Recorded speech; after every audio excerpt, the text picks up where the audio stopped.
Good morning students. I hope कि सभी लोग आप बढ़िया होंगे, है ना। तो अभी देखिए मशीन डिज़ाइन 2 में हम नया टॉपिक स्टार्ट करते हैं, that is rolling contact bearing. अभी देखिए आप सभी लोगों को मालूम होगा कि बेरिंग्स आपने देखा होगा इन जनरल केस हर जगह यूज़ होती हैं, ठीक है।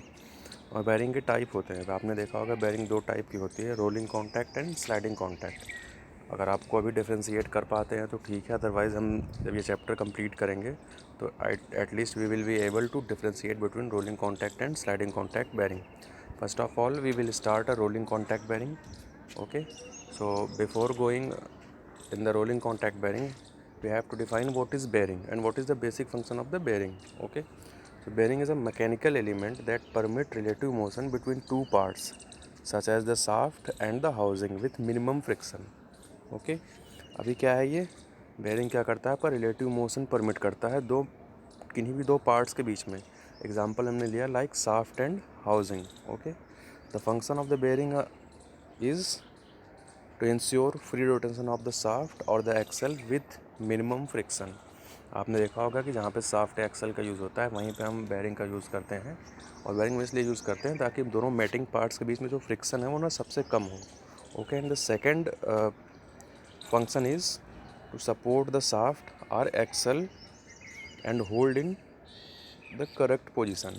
आपने देखा होगा शाफ्ट में किसी भी लॉन्ग शाफ्ट को हम होल्ड करने के लिए बेरिंग का यूज़ करते हैं. Okay, and third function is take up the forces that can act on the shaft और the axle and transmit them to the frame और द फाउंडेशन. ओके, तो आपने देखा होगा जैसे गांव वगैरह में हम यूज़ करते हैं, एक साफ्ट पुली का अरेंजमेंट होता है, बेल्ट पुली का. तो साफ्ट भी नीचे बेरिंग पे माउंटेड होती है, और बेरिंग माउंटेड किस पे होती है, एक पर्टिकुलर फाउंडेशन पे माउंट होती है. ठीक है, तो बेसिकली ये 3 फंक्शंस हैं बेरिंग के. ठीक है, अब देखिए अगर बेरिंग को हमें क्लासीफाई करना होगा तो हम कई सारे पैरामीटर्स पे बेरिंग को क्लासीफाई कर सकते हैं. ठीक है, अगर हम बात करते हैं डायरेक्शन ऑफ फोर्स को पैरामीटर कंसिडर करते हैं तो आपकी बेरिंग क्लासीफाई होगी radial bearing and thrust bearing में. आप डायग्राम देखिए, फिगर देखिए 15.1, that will explain a radial and thrust bearing. अभी आप देखिए रेडियल बेरिंग में क्या है, बेरिंग का सेक्शन है, शाफ्ट एंड फ्रेम है नीचे. देखिए जो पी एक्ट कर रहा है आपका वो किस डायरेक्शन में कर रहा है, रेडियल डायरेक्शन में एक्ट कर रहा है. एंड बी डायग्राम है जो 15.1 का, वो थ्रस्ट बेरिंग का है. इसमें आपका फोर्स किधर एक्ट कर रहा है, बेस पे एक्ट कर रहा है, तो ये आपका थ्रस्ट बेरिंग हो जाएगा. ठीक है ना. अभी तो देखिए हमने बेरिंग को क्लासीफाई किया depending on the direction of force that acts on the them. ठीक है, अभी हम एक दूसरा पैरामीटर लेते हैं बेरिंग को क्लासीफाई करने का, that is based on the friction. ठीक है, फ्रिक्शन की वजह से हम अगर क्लासीफाई करते हैं तो 2 टाइप्स की बेरिंग होती हैं, sliding contact bearing and rolling contact bearing. ठीक है, अब देखिए इसमें स्लाइडिंग और रोलिंग का है, बट हम इस टॉपिक में डिस्कस करेंगे रोलिंग कॉन्टैक्ट बेरिंग. बट मैं आपको ब्रीफ करता हूँ थोड़ा सा स्लाइडिंग कॉन्टैक्ट बेरिंग के बारे में. तो स्लाइडिंग कॉन्टैक्ट बेरिंग क्या है ना. स्लाइडिंग कॉन्टैक्ट बेरिंग क्या होता है कि इसमें होता है ना आपका कि जो प्लेन, इसे हम प्लेन बेरिंग या जर्नल बेरिंग भी कहते हैं. इसमें क्या होता है, शाफ्ट का सरफेस स्लाइड करता है बुश के बीच में बेरिंग के. ठीक है ना, इसके बीच में कोई भी रोलिंग एलिमेंट नहीं होता, इसीलिए इसे हम कहते हैं स्लाइडिंग कॉन्टैक्ट बेरिंग. और रोलिंग कॉन्टैक्ट बेरिंग में क्या करते हैं, आप यूज़ करते हैं बॉल्स. आपने देखा होगा बेरिंग देखते हैं कभी आप, तो उसमें एक कभी कभी बेरिंग्स में स्फेरिकल बॉल होती हैं, कभी कोई सिलेंड्रिकल होता है ना. तो वो वाली जो बेरिंग्स होती हैं उसे हम रोलिंग कॉन्टैक्ट कहते हैं. और स्लाइडिंग कॉन्टैक्ट बेरिंग में क्या होता है, आपका बीच में कोई भी वो बॉल्स वगैरह टाइप की चीज़ें नहीं पाई जाती, और उसमें हम लुब्रिकेटिंग फिल्म का यूज़ करते हैं to reduce the friction. Okay, अब देखिए अगर स्लाइडिंग कॉन्टैक्ट की बात करते हैं बेरिंग की, तो उसका एप्लीकेशन कहाँ है. स्लाइडिंग कॉन्टैक्ट बेरिंग का एप्लीकेशन होता है क्रैंक शाफ्ट बेरिंग में है, आपका सेंट्रीफ्यूगल पंप्स में है, लार्ज साइज इलेक्ट्रिक मोटर्स में है, स्टीम एंड गैस टर्बाइन में है, concrete mixtures, rope conveyors and marine installations में होता है. अब रोलिंग कॉन्टैक्ट बेरिंग की बात करते हैं, उसका एप्लीकेशन होता है आपका मशीन टूल स्पिंडल्स में है, गियर बॉक्सेस में है, स्मॉल साइज इलेक्ट्रिक मोटर्स में है. ओके, रोप सीव्स में है, crane hooks and hoisting drums में है. ठीक है, अब हम आते हैं डायग्राम पे स्लाइडिंग कॉन्टैक्ट बेरिंग और रोलिंग कॉन्टैक्ट बेरिंग के. ठीक है, आप पहला डायग्राम देखिए, स्लाइडिंग कॉन्टैक्ट बेरिंग है. इसमें आप सबसे इनसाइड वाला पार्ट देखेंगे जहाँ पर डब्ल्यू लिखा हुआ है, वो आपकी शाफ्ट है. ठीक है, शाफ्ट के बाद जो आपका वो नेट वाला सेक्शन है, जो जालीदार सा सेक्शन दिख रहा है, that is called Bush. Okay, और जो बाहर वाला सेक्शन है, अब देखिए अभी क्या है, शाफ्ट और बुश हो गया इसमें आपका. अब इसमें साफ्ट और बुश के बीच में आप देखिए लुब्रिकेटिंग ऑयल की फिल्म है। अब इसमें क्या होता है, इसमें एक थोड़ा सा ड्रॉबैक ये होता है कि जब हम आपका मोशन स्टार्ट करते हैं साफ्ट का, तो प्रेजेंट टाइम पे जब तक ये मैक्सिमम आरपीएम गेन नहीं करता, तब तक क्या होता है, साफ्ट जो है बेरिंग के बुश पे टच करती है, थोड़ा सा फ्रिक्शन ज़्यादा होता है। But at a time when RPM will start at particular rate, तो क्या है, ये साफ्ट सेंट्रीफ्यूगल फोर्स की वजह से लुब्रिकेटिंग ऑयल आपका चारों तरफ डिस्पर्स हो जाता है और फ्रिक्शन रिड्यूस हो जाता है। अब आप रोलिंग कॉन्टैक्ट बेरिंग को देखिए, फिनोमिनन सेम है, बट क्या है, इसमें लुब्रिकेटिंग ऑयल की जगह है, लुब्रिकेटिंग ऑयल की फिल्म जहाँ पे है वहाँ लुब्रिकेंट का वर्क कर रही थी, यहाँ पे हमने क्या यूज़ किया, रोलिंग एलिमेंट्स यूज़ कर लिए हैं। इसीलिए हम इसे कहते हैं क्या, रोलिंग कॉन्टैक्ट बेरिंग। आप देखिए डब्ल्यू एक्ट कर रहा है, रोलिंग कॉन्टैक्ट बेरिंग है, ठीक है। बट रोलिंग कॉन्टैक्ट बेरिंग का एक थोड़ा सा ड्रॉबैक ये होता है कि बहुत ज़्यादा मैक्सिमम लोड पे एक्ट नहीं करता, ठीक है। अब हम फिर फर्दर हम type of rolling contact bearing की बात करते हैं। रोलिंग कॉन्टैक्ट बेरिंग को हम फर्दर अगर क्लासीफाई करते हैं, तो आप डायग्राम में देखिए डीप ग्रूव बॉल बेरिंग है, सिलेंड्रिकल रोलर है, फिगर 15.3 में type of rolling bearing. Deep groove है आपका, सिलेंड्रिकल रोलर है, एंगुलर कॉन्टैक्ट है, सेल्फ अलाइनिंग है, स्फेरिकल है, टेपर रोलर है, थ्रस्ट बॉल बेरिंग है, ठीक है। ये टाइप्स हैं। अगर हम बात करते हैं डीप ग्रूव बॉल बेरिंग की, ये सबसे ज़्यादा यूज़ होने वाली आपकी डीप ग्रूव बॉल बेरिंग होती है। अभी आप नॉर्मली देखिएगा कहीं भी आपको बेरिंग मिलेगी तो उसमें आप देखेंगे कि एक स्फेरिकल बॉल्स वाली बेरिंग होती है, उसे हम कहते हैं डीप ग्रूव बॉल बेरिंग। तो आपका फिगर ए है 15.3 वाले में, ठीक है ना। मैकेनिकल जर्नल, मैकेनिकल इंजीनियरिंग में हर जगह पाया जाता है ये बेरिंग, ठीक है।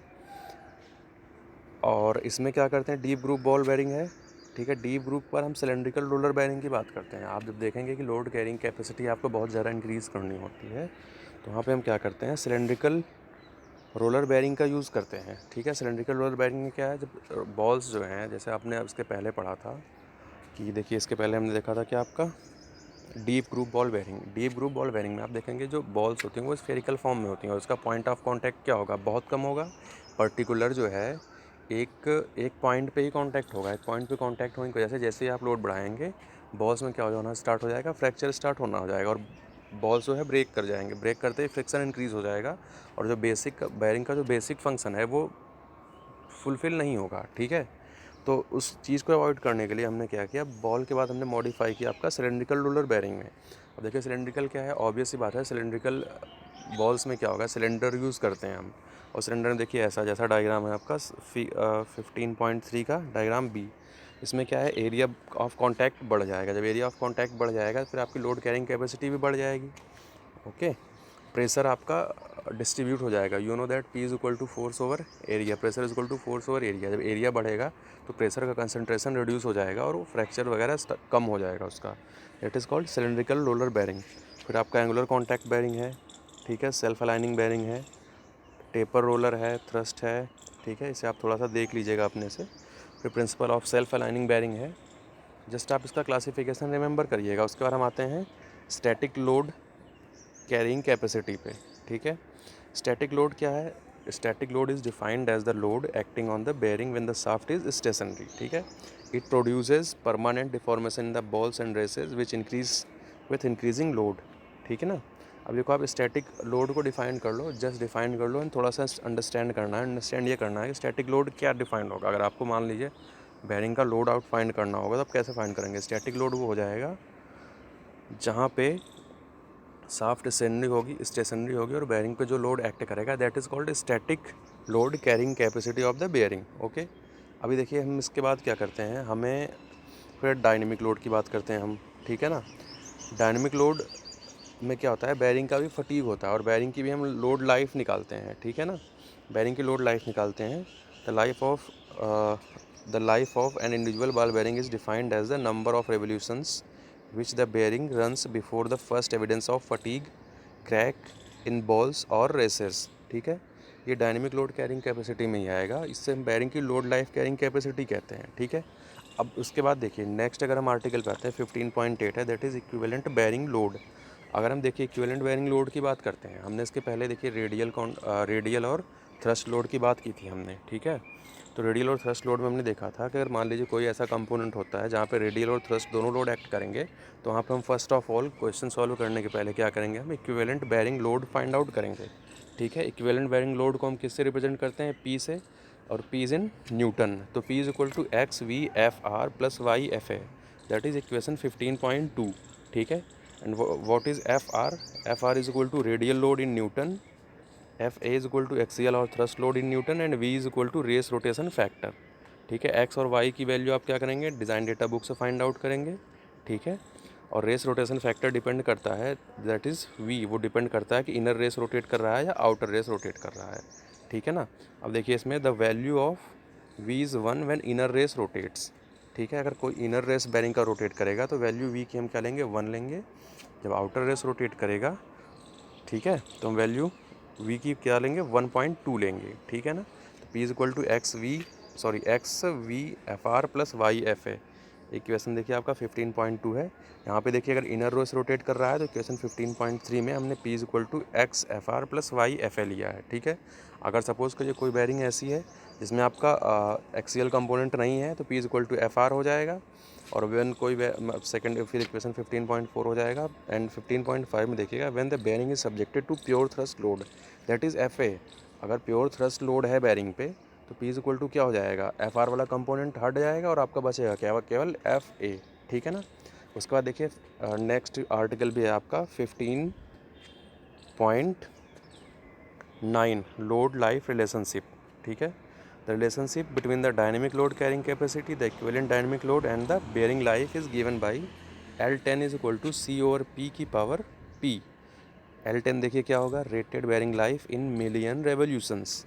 C क्या होगा, dynamic load capacity in newtons. P is equal to 3 consider करेंगे हम बॉल बेरिंग के लिए, और P इज इक्वल टू 10/3 हम कंसिडर करेंगे रोलर बेरिंग के लिए, जब हम बेरिंग में रोलर यूज़ होगा या बेरिंग में बॉल यूज़ होगा।